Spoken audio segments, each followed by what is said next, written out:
Canuck of the Dead. This episode, we're going to focus on a film called Underneath. Now, this directing duo, one of the gentlemen I've known for a while, ever since Secret Santa, which was one of the movies we highlighted a bit back with Mikey McMurrin. And the other gentleman I got to meet back when the world was normal at Shock Stock. They were advertising, kind of table out, talking about their film that was coming up. I would love to introduce John Nicol and Andre Becker. Guys, how you doing? Very well. You? Doing good. Good. How are you, Rob? Oh, good. Thanks, guys, so much for doing this because Thank you. Ever since you talked to me about Underneath, and I've got the poster still over here with your signatures, I've been waiting for it. And when you guys told me it was done, I said, we got to get you on this show. So what I'm going to do, I'm going to play the trailer for everybody so they can kind of get up to speed with what we're going to chat about tonight. Okay? Awesome. Here it is. You seem to be in the mood for something voyeuristic. It's time to wake up, Daniel. We want you back.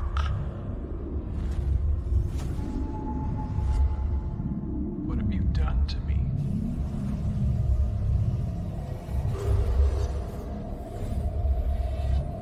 I didn't kill them.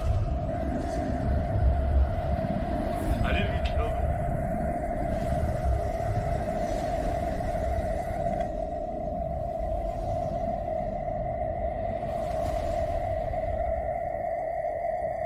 I can't make this any easier.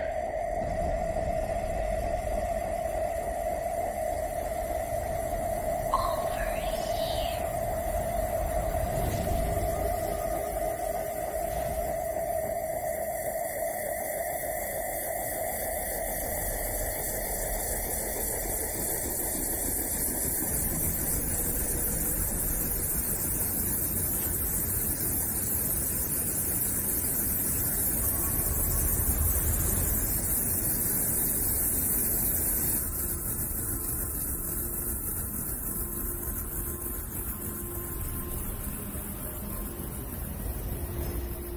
Now look away. This was never meant for your eyes, I'm afraid. I told you they haven't stopped. Daddy, why is it not moving?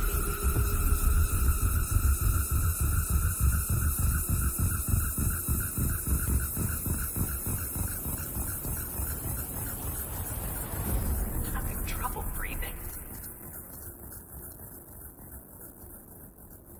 We were obliged to share with you.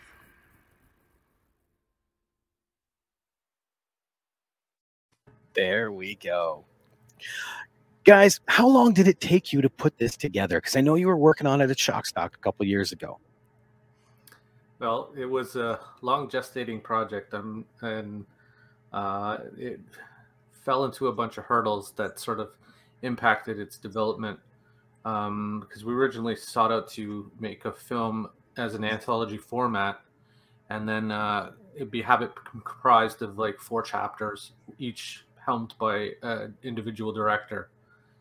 And things came about where directors committed to projects and then at 5 minutes to 12 would drop out of the radar. One guy worked on the project, shot his footage, lost the data, had to do a data recovery, said it was too expensive, and then bailed. And I'm like, oh, I'll pay for it. Then it came to the COVID scenarios, or what happened is when the 2 directors drop out, I had to scramble to fill in the gaps. So basically I was scrambling to write new segments and new chapters to carry on the momentum of the project. And then COVID hit, and it was all a mad dash to get it all together at that point. Welcome to independent film, right? Yeah, totally. I still remember I did an anthology series as well. And one of the shorts, I went to go pick up the actor, and he wasn't home. Oh, geez. And so, and so I had to step in for his role. And yeah, this is independent film. We wear many hats. Yes. Yeah, and it's been a learning process for sure in that respect, because if it is grassroots sort of independent, there's only so much you can expect from people and whatnot. So you got to do what you got to do. But Andre and I scrambled. We put it together, and Andre ended up doing another piece, another chapter when he was committing to one. I handled another 2 chapters and did all the vignettes to bind the chapters together. So it ended up being more of an adventure, let's say. I can see that. And Andre, this is technically your first directing credit. You know, Yeah, I guess. Yeah, what's that's true. it like into that position? Because I know usually you're like messing with the music, right? Yeah, well, I mean, there was another film that, again, just as we were kind of chatting a little bit beforehand, that would be that thing that would, I guess, have the official first director credit on it, but being what it is, it's still kind of in limbo, trying to bring it in. But yeah, this will be sort of like the first thing out there that, it has my name on it as a director, not as a co-producer, or like you said, as doing music. And that's the other thing, talking about how you have the original plan where you've got these 4 different stories, and they would all be handled by different people, and then the different teams being that this guy goes off, he makes his thing, and he gives it to you complete, music, everything, and then with what ended up happening, it basically came down to just John and me making the movie and doing all the music for the entire film, so that it just, things kind of just kept getting bigger and bigger. But I don't know, in a way I think it's kind of it's landed in a good spot. Like there's definitely that glue, I guess, that kind of goes through all of them, and it works. And for me anyways, even though all the chapters are very, very different, they all kind of come together in their own way. And I think maybe the music would probably be one of the the consistent things that kind of helps with that. Well, the question I have for that, and I'm just going to preface this with, normally I'm not a huge fan of experimental film. I just don't get it 90% of the time, or I'm not thinking. I watched one of Andre's early ones, and that got me intrigued. Right. So when I watched this, I was captivated. Now, with that, I think the music is the one thing that did drive it, because it was consistent throughout the series. Right. When I shot my anthology, we did what you guys said, different music for different segments. And I found it a touch disjointed when I finally watched the full project. Do you think it was better now that you guys were able to use that music to keep it consistent across the board? I think so. I mean, like I said, I think that it's really what kind of brought everything, at least, to make it feel like it all came from one place, as opposed to very, separate parts. That sometimes that can work, but I think for this particular movie, I think it's definitely worked in its favor that you do have that element that kind of, ropes it all in. And I think it works really well, because I've used Andre on multiple projects that I've done in the past. I did my first feature was called Channel Zero, and he did the entire score for that. And there's just something about it that it's kind of more of a drama-based film, but it brings it into that more sinister realm with his score attached to it. And then he did a score for me on an experimental short called Glimpse, and the same thing. And I've always loved his music, and this time around, it was another like lifeline through the film. So it really ties it all together for sure. Yeah, I think that was the one thing that kept me in this, is because the music was consistent. I was able to go into each one, you knew it was a new story, but you felt familiar. And I think that helped me, especially with the experimental side of it, which I'm because of you guys, I'm now liking a lot more than I ever did before. Nice. I thought about it, and I think I would call this, and again, wait till my explanation, but I call this a beautiful car wreck, only because I'm watching it and there's images I don't think I should be watching, but I can't look away. Do you know what I mean? Totally. and the way it's shot and the way you guys put it together is gorgeous. So that's why I said it's a beautiful car wreck, because people never turn away from those things ever. And then I think for myself, a lot of influence does come from those kind of train wrecky type things. And I love this stuff that's more on the artsy side and stuff. So I don't like to shy away from that stuff at all. And it kind of, when you talk about car crashes, it reminds me of Cronenberg's Crash. There's beauty in the madness. So I totally dig that. I know what you mean. I often refer to my stuff our stuff as like a Frankenstein sort of film, or it's all pieced together into this really queer, weird madness kind of thing. So, but isn't that the beauty of experimental film? Is there is no set practice. Like when you get into linear fiction, like which is 99% of everything I do, you have boundaries. You have to make it make sense. You have to, follow the linear story. But with experimental film, you can literally do anything. Does that open up your mind at all? Like, do you find yourself trying to see how far out you can go? I mean, I think it does for sure. It allows you to play in things, but I don't want to use it as a scapegoat to, patch things up either. You know what I mean? I don't want to like rely on it as a means to hold it together, if you will.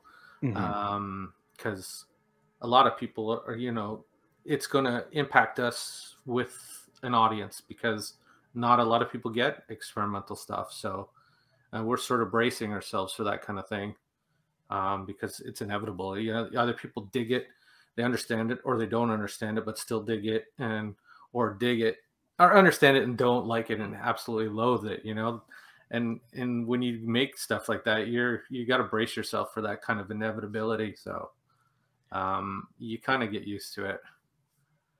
But I can see that. But yeah.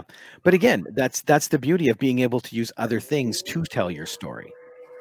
I know I adored the one segment that happened to be Mikey in it, and the way it kept flashing like around, I thought that was great. And again, I don't know if that was on purpose or not, which I assume it is.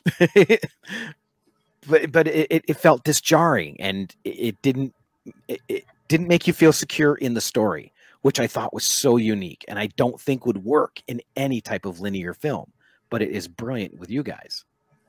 Well, yeah, and I think that was part of the fun of creating a chapter for this, because I knew this wasn't, I wasn't trying to create an entire film. It wasn't like a feature. So to try to do everything that I did in I Can Change, like as a feature, I don't think I could hold on to you that long. But because it is like, this little segment, I kind of had fun with even like with the structure of it, where I wanted it to feel like, you generally have like a beginning, middle, end kind of setup, where I kind of started somewhere at the middle, and then you get the end. So you're kind of like, did I miss something? And I was always kind of like giving lots of hints throughout the whole thing, but I never wanted to come out and just say, this is this, or this is what's happening over here. So you just get these little details that they make sense, to me, and they're there for a reason, but it leaves things a little more open for the viewer to go, what was that? Or, oh, I think it was this, and that to me is really interesting. And I'm kind of excited to hear what people think, what they thought, those certain things were meant to be, or whatever. So yeah, it was a lot of fun. Excellent. So then let me ask you, how did the story structure come around? And I'll explain a little. When I did my anthology, it was a couple short films, just shorts we were going to shoot, but we realized a kind of a thread. So we ended up writing a couple more and then doing a wraparound story. Is that how this was formed, or did you go into this as an anthology and write the pieces? We went into it as an anthology. Like I approached all the people that I wanted to work with, like Andre and some other people. And I said, this is the sort of central theme we wanted to focus on. influences of demons, whether metaphoric or literal, and it can be connected in that fashion. So if you wanted to do a real abstract film about demons, but it made it personal or something, or metaphoric, then by all means, it just had to be sort of connecting somehow on that literal or metaphoric level. And then wanted to set out to make sort of, in my mind, I wanted to make like 4 one-act plays, basically. I wanted to take like these one-act plays and combine them into a sort of coherent story in terms of themes, not necessarily a linear story from story to story, but something that would bind them all together in theme, more or less an interpretive type of thing. So that's more or less how it came about. And then either the people I approached said yay or nay, or said yay and then dropped out, and then we scrambled for some things. So it kind of worked out in the end, but that was sort of the pitch at the beginning. I just wanted to work with 4 different people and see how things would pan out with proposed central theme kind of thing.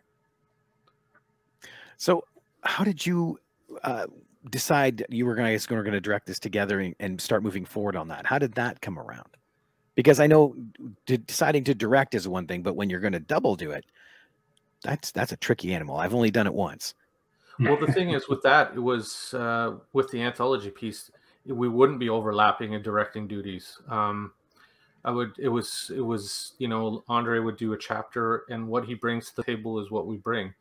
I mean, I think originally, like, Andre would toss an idea back, and like, if they came back and said, well, I want to do a movie about a funny talking clown that has nothing to do with the demon theme or whatever, I'd probably say, no, that's not going to work, because I want to keep it cohesive.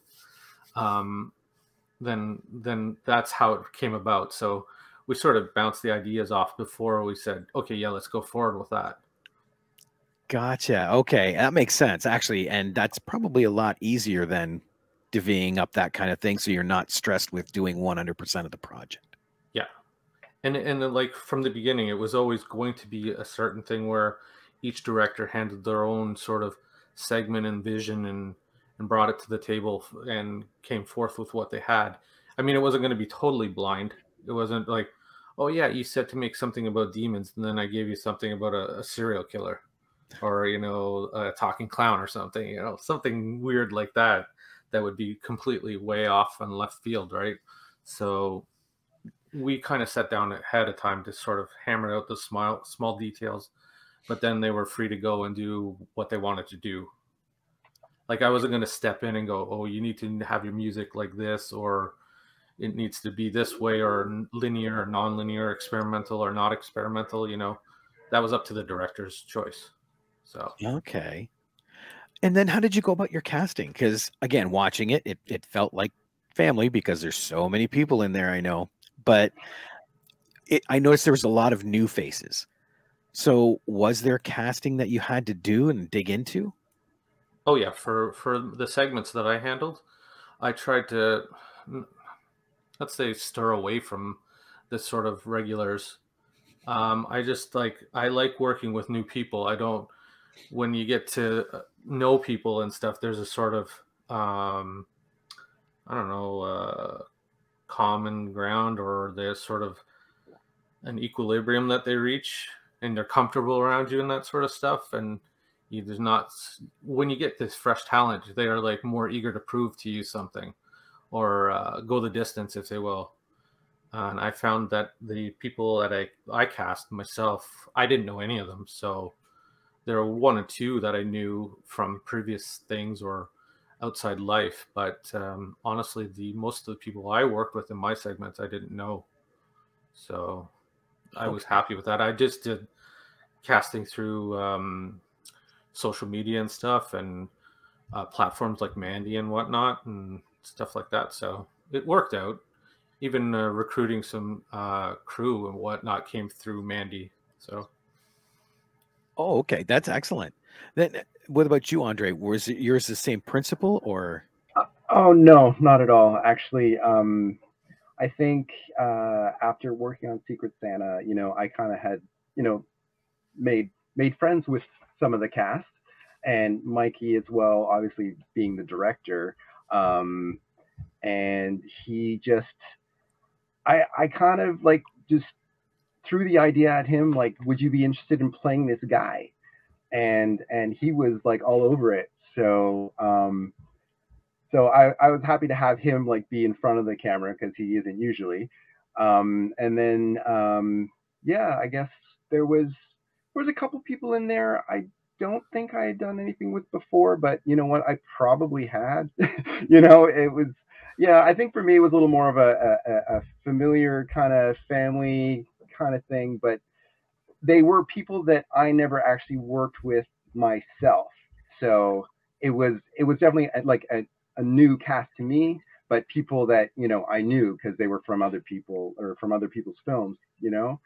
So I kind of I had fun with that, and I liked having a little bit of the familiarity and the I guess the comfort level, um, just knowing how some of them worked based on the past experience. So I was cool with that. And some of them, yeah, maybe I'll probably do something with again, but we'll see. We'll see where they're at. So I'd have to backtrack a bit because Andre suggested Brent Baird to me for the character in the vignettes. So he was in all of the vignettes throughout, and he was in Secret Santa as well in the final ride. And I'm like, at that point, I didn't know him like heavy duty. I'd met him probably on set with Secret Santa. And I'm like, yeah, sure, let's give this guy a whirl. And he worked out nicely. I mean, he's already he won a Best Actor in one of our festivals too. So This is really cool because there's a definite dichotomy in the directing as well as everything else going on, because you're doing it almost exactly opposite. One person has people they know for the familiarity. One person has all new people because they want the freshness.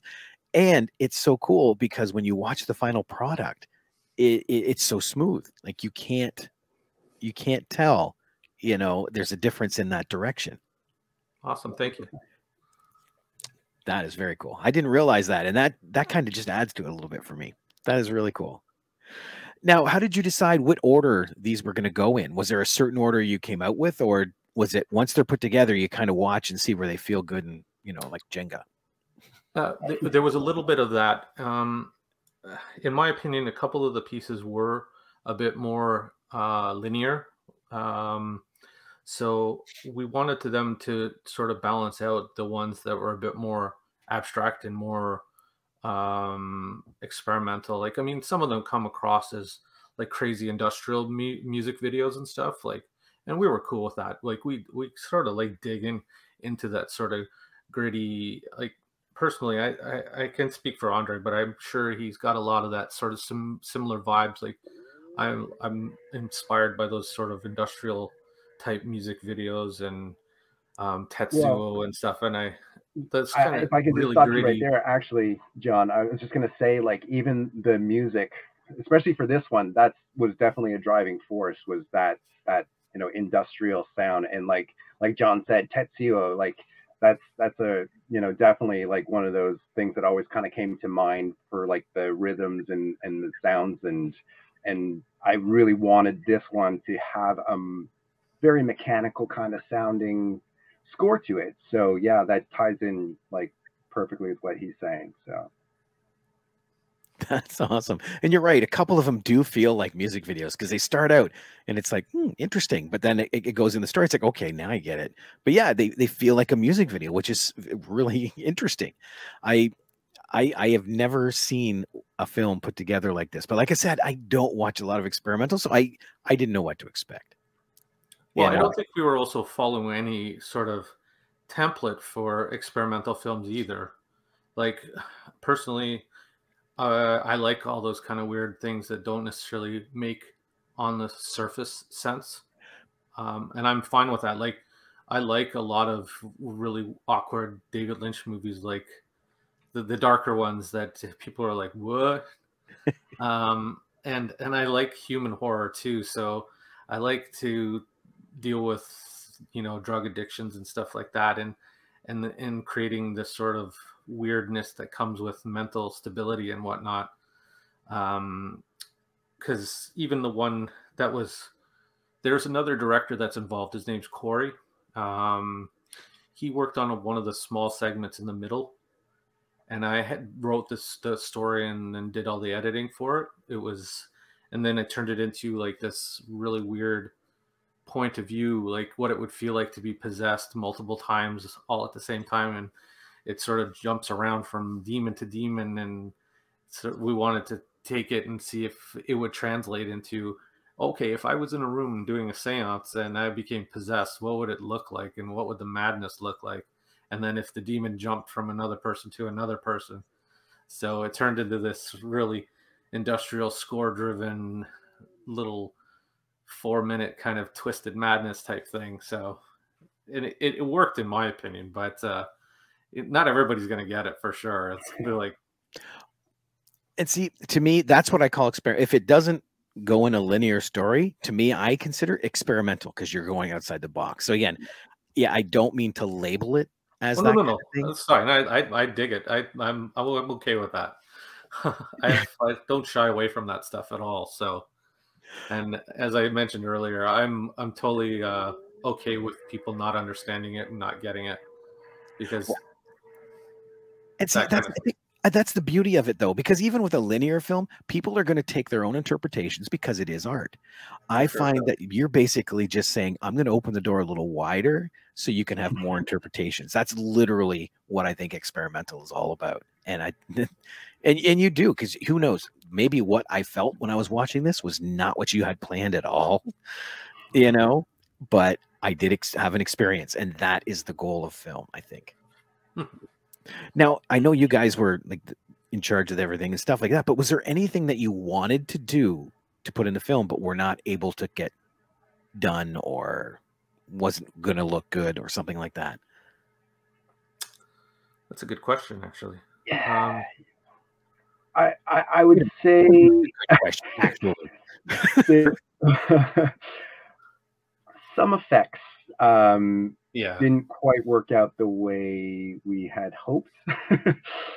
And this by no means is a jab at anybody.